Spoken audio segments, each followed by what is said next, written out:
You are now listening to the Going North podcast with your host, author and speaker, Dom Brightman. And every Monday and Thursday, you're going to hear the voice of a different author share their stories, expertise, and their struggles that they had to overcome in life to leave you inspired to get more out of your life. Be sure to not only listen to this episode, but share with others, connect with the authors, and always advance others to advance yourself. Now let's get on with the show.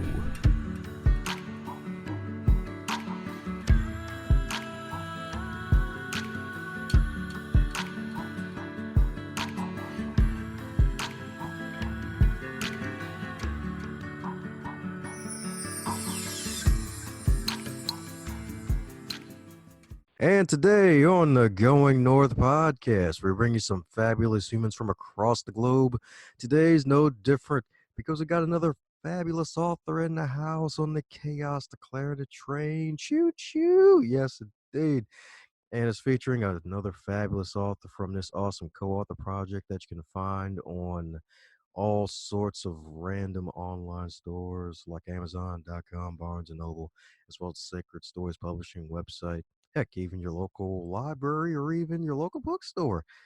And today is no different, but also different because we have a co-author who also has her own best-selling book in addition to this project called Evolutionary Empath, a practical guide for heart-centered consciousness. Try saying that 7 times fast. And this wonderful lady right here is an ordained shamanic minister. First for this podcast, an ordained shamanic minister. And her wonderful passion is to help fellow empaths embrace their soul's calling to evolve humanity to the next stage of consciousness. And you're probably wondering who I'm talking about right here. It's the one and only Reverend Stephanie Redfeather, PhD. How you feeling today, Reverend Steph? I'm doing well. Thanks so much, Tom. Oh, yeah, the pleasure's all mine. Great to have you on, the good Reverend Dr. Steph in the hizzy, for she's a house right here, the podcast house.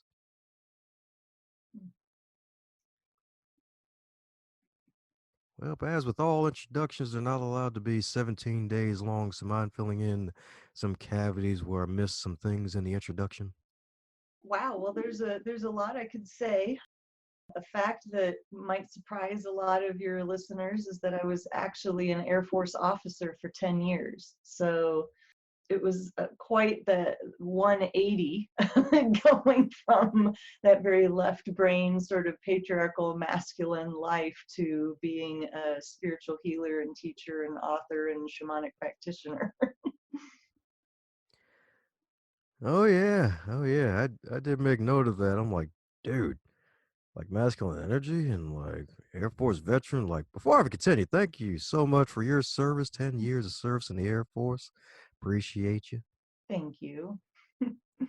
Yes, indeed. And became a shamanic spiritual minister. So, for those who have no idea what the heck that is, what is a What shamanic is spiritual that? minister Yes. and what does it entail? What does that mean? Well, the first thing I want to say, I'm my first ordainment actually occurred in 2005, and then when I went through some training and got my master's and doctoral degree through Venus Rising University, shamanic organization, if you will. One of my mentor teachers, Linda Starwolf, is the one who created that, and so it was kind of a side bonus, if you will. I became a shamanic breathwork facilitator and, some of these other qualifications, and what came with it was ordainment in her church, if you will. Definitely non-traditional, a non-traditional church. And so I'm an ordained minister, but the shamanic piece means that there's a shamanic aspect to it, shamanic training, shamanic consciousness. So by no means is it, it's not a particular religion, if you will. There's no dogma, there's no standing tradition like, well, I mean, shamanism has been around for a long time, but the point I'm trying to make is that it is not traditional. Oh yeah, definitely not traditional indeed. It's like, all right, so bring out the organs. Like, no, no, nope, no organs. We'll bring out the feathers. That's right. Right. and the drums and the rattles and That's right indeed. That's right indeed. Yeah, and that really caught my eye. I was like, all right, we got another Reverend Doctor in the house. Wait a second. This is a shamanic minister. Like, okay, it's definitely different indeed. And it's kind of amazing. It's like what you mentioned earlier about this whole masculine energy. It's like, yeah, this kick buck rock star chick in the Air Force. And then out of nowhere, just transitioned into the shamanic minister. But there's a lot of stuff in between. yes, So there it's it is. yeah, so my feeling is in on the meat of that sandwich. Yeah, there's a lot of meat on that sandwich for sure.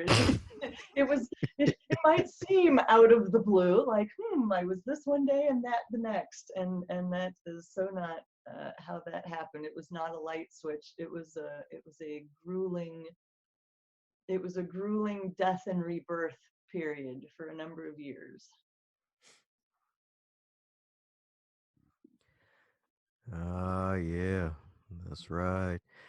And a lot of that grueling, painful moments involved a lot of people pleasing.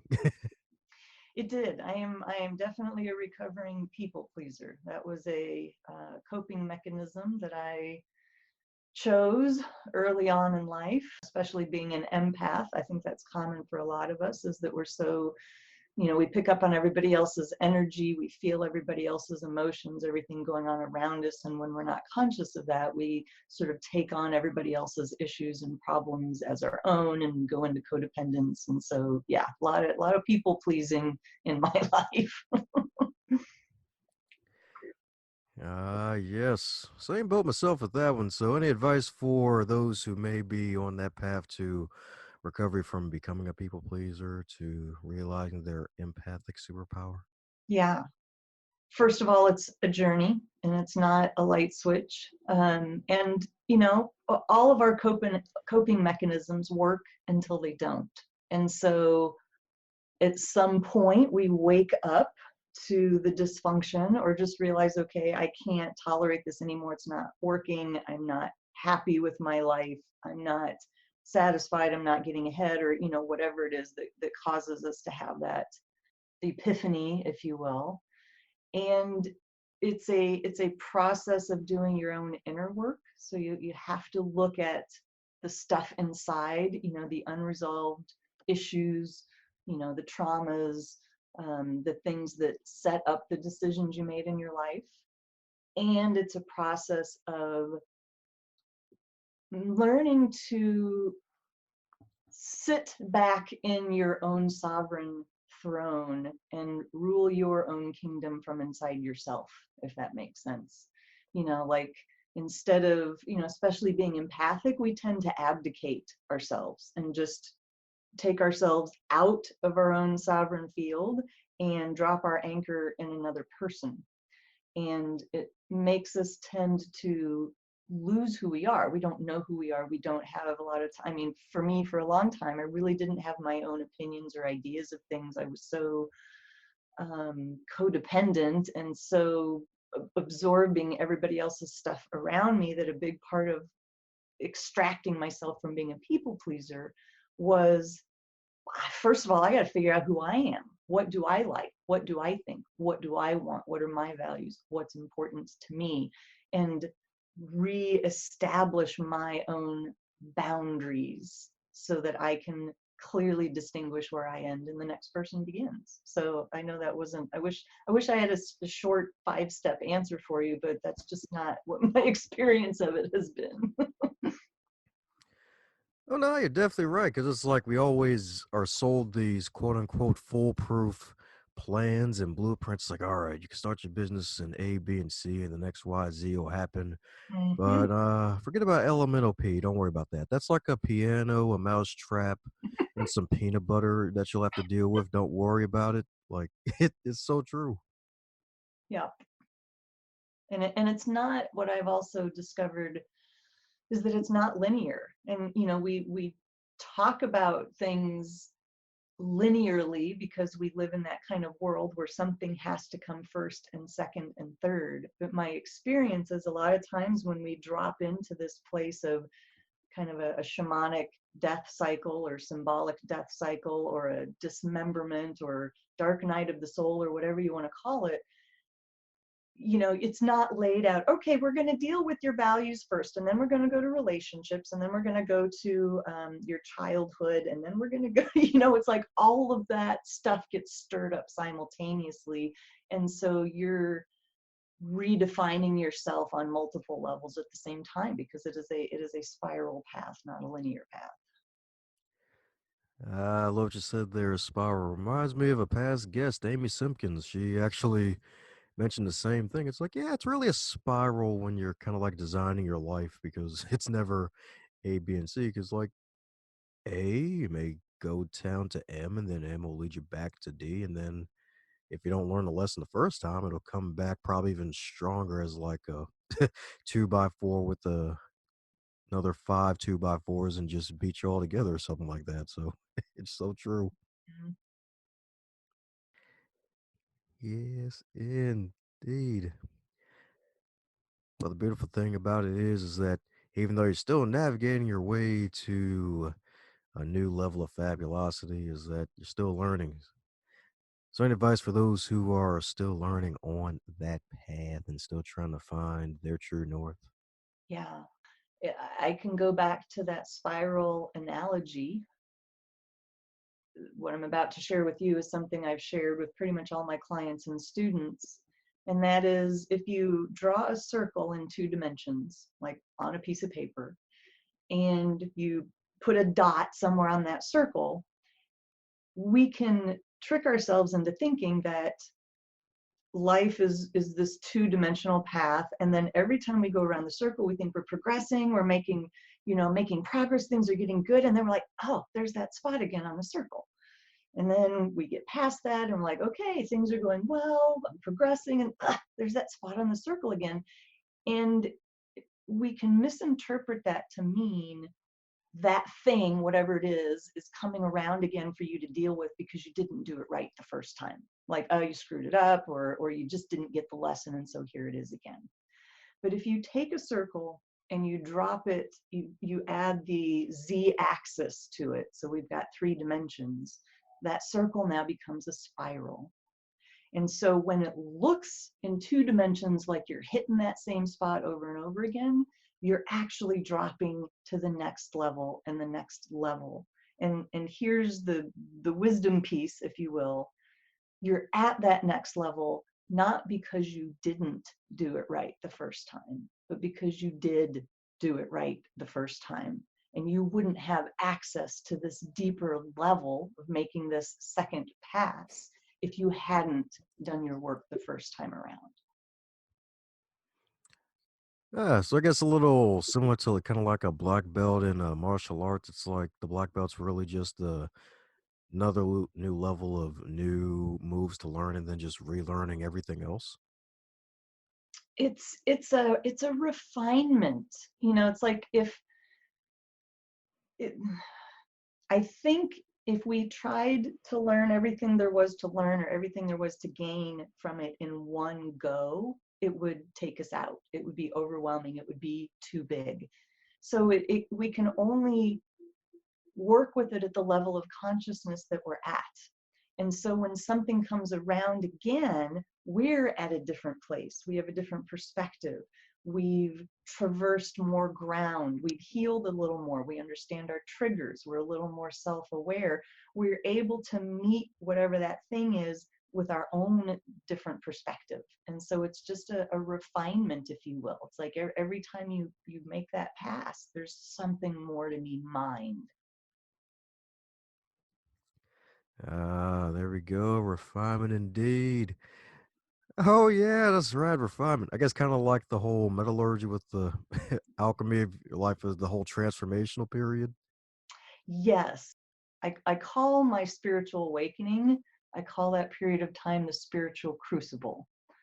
And it is, I've described it as living 100 years in the space of 5, because it was such an accelerated, intense period of just cooking me down. Like if you just think about a crucible and metallurgy, you're burning off the impurities And so that's what it was for me during that spiritual awakening period, was just redefining everything, what it meant to be a woman, what it meant to be successful, how I felt about God, what did I believe about the universe and spirituality, what values and beliefs was I taking into my life, and those aren't working anymore, so those got to get cooked off too. And so it was like I was just being pulverized and into just into mush, so that I could truly emerge from the spiritual crucible as a different substance.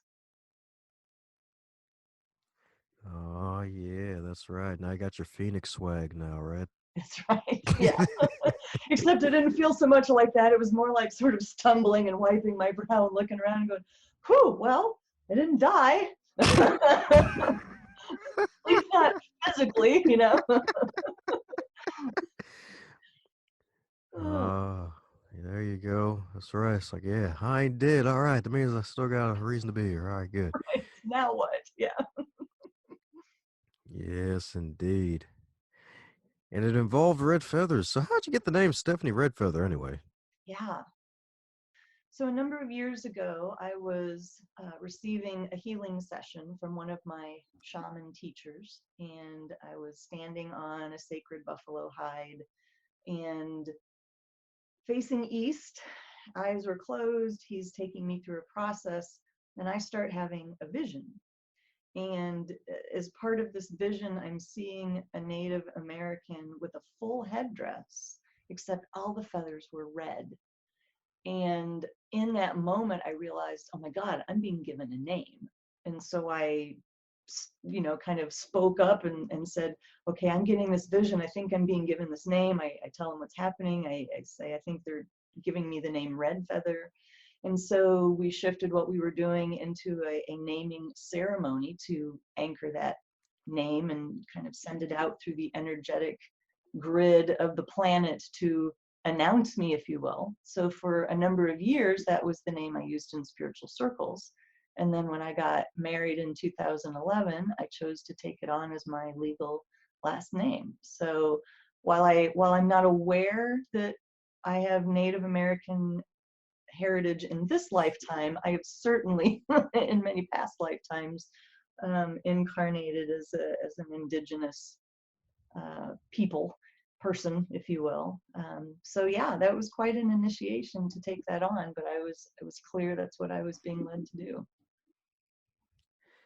Ah, beautiful right there. It's a good thing the initiation didn't involve fighting a grizzly bear or something like that. Right. Yes, it was much more of a lunar initiation, if you will, as opposed to a solar initiation. Oh, good. So was there howling involved? There was not howling.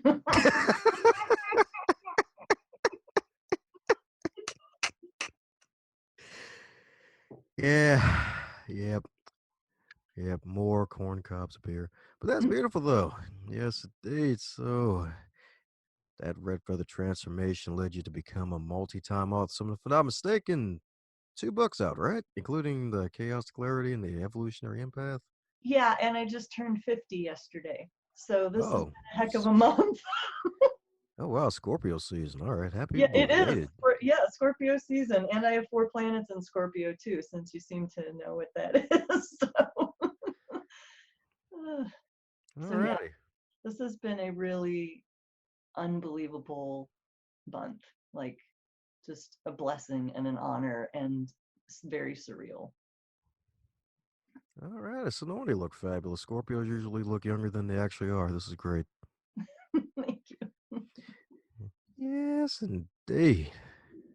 Birthday girl with a bunch of magical books. That's what I'm talking about, indeed.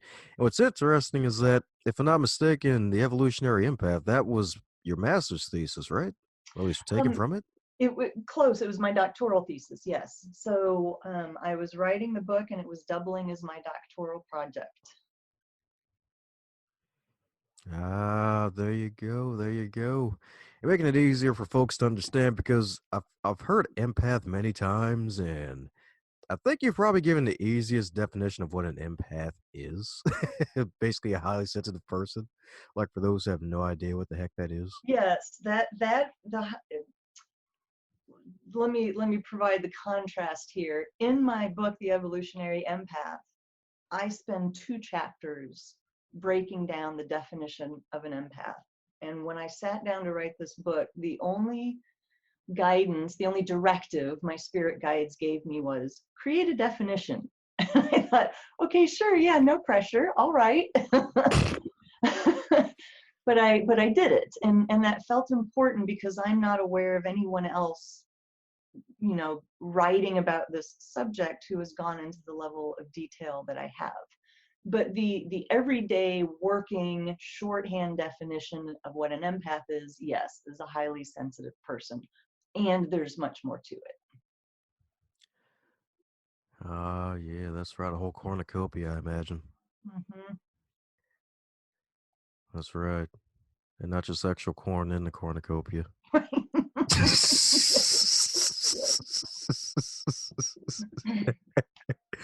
Oh, man. But yes, indeed. Two magical chaps is definitely going to pick up that wonderful book in the very near future. Well, and speaking of magical books, if you were to have the chance to start all over again and write a new chapter, you'd wake up tomorrow and you're 25 again, and you're in 2019 with all of your mass knowledge and experience, what advice would you give to yourself? Hmm. I would say be true to who you are and spend the time to figure out what that is. Because as I've gotten older, I've gotten more confident. I've been with myself now for 50 years. I can see how I've always been present, if you will, but I've always been tentative, or I've hidden certain aspects of myself, or in my people pleasing years, I deferred to what I thought other people wanted me to do, or what would be expected or appropriate, or whatever, get me a gold star on the forehead, as opposed as opposed to being me. And I didn't have the confidence to be me at that time. And so it would really be an encouragement to find your own voice, find your true north, find your authentic self and be that. Oh, yeah, that's right. Find your authentic self. That's right.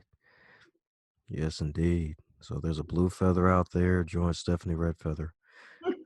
We'll make a purple feather. That's right. And then it'll be a feather kingdom of royalty with the purple feather. That's right. With all sorts of blue stars everywhere. Yes. Oh, yeah. Well, fabulous indeed. So, for those who want to keep in magical contact with you and all that you're doing, what's the best way for folks to reach out to you?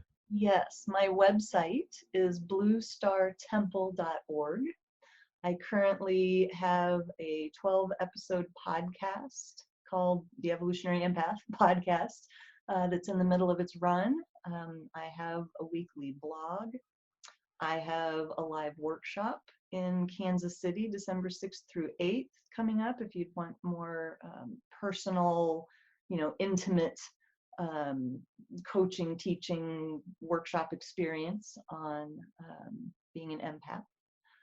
I've got a video home study course and other products on my website, and a whole bunch of them in development. I'm hoping there'll be a lot more things to offer to people in the coming year to support them on their journey. Oh, there you go. There you go. Well, there you have it, folks. Head over to that bluestartemple.org. That's right, that ORG. She doesn't have organs, but she has a whole lot of stuff to help organize your life to becoming an empath and knowing what the heck that is. So that way, be the best human ever. Or should I say, the best human that knows they have a super special, awesome spirit ever. That's right. Yes, indeed. Well, any parting words to the folks still listening, Steph? Well, if you identify as a highly sensitive person, if you have heard the term empath and that's piqued your curiosity, then I invite you to pick up a copy of the book. And wherever you are on your journey as a sensitive soul, whether you've just heard the term empath tonight for the first time, or that you've actually known it for a while and even have a fair amount of tools in your toolbox for coping, there is something in this book for everybody. Because one of the things that I offer that I don't see in other works about being an empath is the higher level perspective that we are actually here on purpose with a specific mission. And so if this subject resonates with you at all, I just invite you to purchase the book and let me know if you have questions. How's it going, you showstopper? It's great that you enjoyed this episode of the Going North podcast. If you really enjoyed it, be sure to shoot the guest an email or head over to the social media pages and leave them a nice response that you heard them on the Going North podcast, so that way they can continue to be inspired to do great things. And be sure to share this podcast with others that you think would enjoy it as well, because we want to inspire as many people as possible to live their dreams, embrace them, and to do something positive.